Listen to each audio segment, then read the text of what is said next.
Казах ли ти преди да вземеш дъщеря ми в уне? От теб човек няма да стане. Домът си няма да гледаш, Зетко. Какво стана? Пак излязох права. Зетко, аз съм майка. Няма да позволя да нараниш дъщеря ми и косъм от главата и да падне с руста няма да ти простя. Запомни го добре. На работа не ходиш. Сметките все аз плащам. Нощем те няма у дома, денем спиш. После дъщеря ми ти е лошата, нали? Като нямах пари, никой не ми казваше здрасти.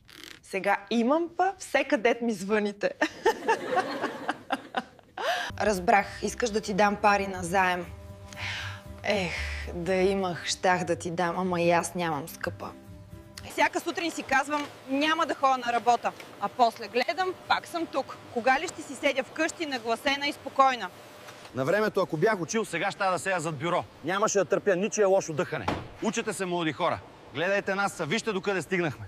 Какво мислите за икономиката? Аз имам 3-годишен син. Отдавна съм извън живота, не мога дори да си среша косата.